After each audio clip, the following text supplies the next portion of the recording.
Libby, aren't you happy we're finally cleaning the attic? I've been trying to get up here to do so for weeks. There's so much stuff in here we just can't keep anymore. Mom, what is this? Those are the letters that your grandma and grandpa wrote each other when grandpa was in World War I. You should read those. You'll find them very interesting. Dear Rosie. My dearest Rosie, it has only been 5 days since I got settled into the camping ground, and I'm already homesick. You would not believe how vast this site is. I'm amazed at how intricate the campsite is and how many soldiers are stationed here. I've overheard that more than 20% of the British Army is placed in this campground. I will spend the next 3 months at this campsite in Aldershot before I'm shipped off to another military campsite in the Tables. My day begins at 5:30 a.m. with reveille. The fellow soldiers and I have about an hour to clean our quarters before we are sent to the drilling station before breakfast. After breakfast, we are sent to learn basic drills as simple as the proper way to march. We spend about 5 hours, even though it feels like 5 years, at this station before we are sent to yet another area of the vast campsite to learn more drills from noon to dusk. So far, I've been able to learn how to create a loophole in a 9-inch and a 14-inch wall. I can tell that the amount of recruits that came along with me is larger than normal. Just like me, many of these recruits came to fight for their country after France lost those 540,000 men in the Battle of Verdun. My Major Reese, is strong and confident. I can already tell he is going to be a great leader to follow orders from.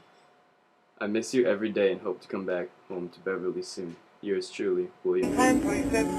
I really mustn't live by heck. I'll help to get that Kaiser bill I hear so much about. He passed the test, put out his chest, and started into town. It's a long way to Berlin, but we'll get there. My dearest William, I am glad to hear that you are excited to be working with Major Reese. Everyone in town has been asking about you. My father has been worried about you. His company still continues to make more and more weapons for Great Britain every day. The more weapons his company makes, the more his fear continues to grow. I saw Bridget Davies at church this past Sunday, and she talked about something that was very interesting to me. Bridget said that now, with so many men from Beverly out to war, businesses are desperate for new employees. Most of these new employees being women. I can finally do something important with my time instead of sitting at home sewing and fret over your well-being. Bridget says that it is not just domestic companies that are asking for women employees, but industrial businesses too. Bridget said if I was seriously interested in working in an industrial business nearby, that she would help me find a place that's not too far from Beverly. I hope your training is going well and that you are getting along with the other soldiers. I pray every night for you and your well-being, and that the war will end soon so that you could come home to me. Yours truly, Rosie. Dear Rosie, I am so glad to hear that you have found something exciting to do with your time. Bridget is very smart to think of you for these new job openings. I'm sorry that it has been a while since I have written back. It takes longer than expected to receive those precious letters from you. A lot has happened since we have last talked. I have finished my training in Aldershot and have now been placed in the Tables, which is south from Boulogne. It is safe here, free from war. This campsite is mostly used for the infirmaries. Nurses and other members of the Red Cross have begun setting up another infirmary to go with the other 3. The Tables holds 20,000 wounded soldiers. I get more frightened every day for my well-being when I see more wounded soldiers check into the Tables. Although I have finished my training at Aldershot late January, my unit has not yet been called into battle. I decided that while I wait to be called to fight, I will practice my skills that I learned in Aldershot. Miss and love you, yours truly, William. It's a long way to Berlin, but we'll get there. Uncle Sam will show the way. Over the lines and across the Rosie, dear, how was work in the factory today? It was very tiring. There was much to do, so I didn't really get a break. Let me make you a cup of tea, Rosie. Thank you, Grandma. Did any mail come for me today? In fact, there was a letter from William. I left it on the front bureau for you. Would you like honey in your tea? and I'm on my way by and by and the Russians were Prussians, the Prussians were Prussians, the Russians, the Balkans were Balkan, and Turkey was... My dearest William, I feel like it has been forever since I've heard from you. I am so glad to hear that you're okay. You sound very lucky to have been placed in a Tapples. So much has changed since you have left. I have seen more and more women work for places I never thought they would be able to work for. Just this week, a woman police officer was assigned to our factory. It is so amazing to see a woman work for such a prestigious position. Although her responsibilities are minimalistic, such as patting every worker down before they leave work to make sure they did not steal anything, it is still great to see a woman wear the police badge. I wish you were still in Beverly so I could see you every day. I miss you more every day, if that is even possible. Always, Rosie. My dearest Rosie, I am so sorry that it has taken me so long to write back. I have just returned from Arras, a city in France.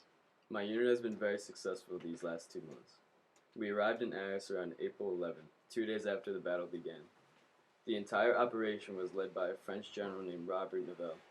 He decided that the French would go through German lines to the south and then go to the German army unopposed from the rear. The job of the British, and specifically our unit, was to take over the local countryside of Arras. This was of the utmost importance due to the fact that without our unit taking over this area of Arras, the British would not be able to communicate without fear that the Germans would know everything being said. Rosie, I never thought I would get out of Arras. The battle felt like it had lasted years due to the way the attacks were arranged. 10 distinct attacks were arranged, one of them, the Battle of Scarpe, lasting 5 days from April 9th to April 14th. My unit was finally finished by May 16th, when General Gaux's 5th Army constructed the Battle of Bullecourt, a flanking operation. I know telling you this makes you more nervous about me, but I wanted to share with you how amazing it felt to do something great for our country. I do not want you to worry when I tell you that I am writing from the infirmary. In my latest battle, I fell on my shoulder ducking in the trenches. The nurses and doctors here have been taking care of me very well. They say I have a minor shoulder fracture, but will have no lifelong damages. However, Major Reese is worried that I will not be able to fight considering my injury prevents me from holding and shooting a gun. Due to this, he is sending me home early. I was not told exactly when I would leave, but all I care about is that I will finally be able to come home to you. Love always, William. My dearest William, I thought you would never write back. I have been so worried about you. I am overjoyed to hear that you are coming back home. I have been waiting so long to receive that kind of news. How blessed we are that you only have a minor injury. I am so happy that you are safe and well. Not much has happened since we last talked. I am still working at the factory. I have made some friends. We talk a lot about the war efforts at the factory. How great is it that the Americans have joined the fight with the British. I am lucky Beverly is only a 10-minute walk from the factory, while most of my friends have to walk at least an hour to get to work. I understand that you will not be getting this letter for a while, and I will not be receiving one for an even longer time. Just know that I am always thinking and praying for you. See you soon. Love, Rosie. Hey, welcome to the infirmary. Name's Albert. Nice scars.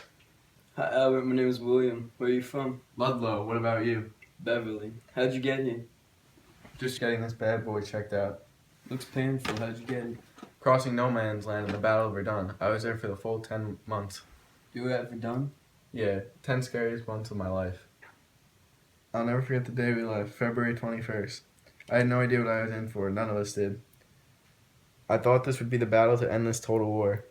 With all the new advancement in technology that we've made over the years, I thought this war would soon be over. Then we go to the trenches on the Western Front. I felt as if they went on for miles. I was stuck in there for months, sleeping on top of mice and rats. On December 17th, one day before the Battle of Verdun was finally over with, I did the most daring thing I've ever done, or will ever do. I went for no man's land. I was shot quickly in the arm. Everything after that is a fuzzy memory. Long, long way to Tipperary, but my heart's right there. It's a long way to Tipperary. Okay, Albert, you're all set to go. Thanks, Doc. Nice meeting you. Good luck getting home. William, when you're ready, the discharge papers are on your desk.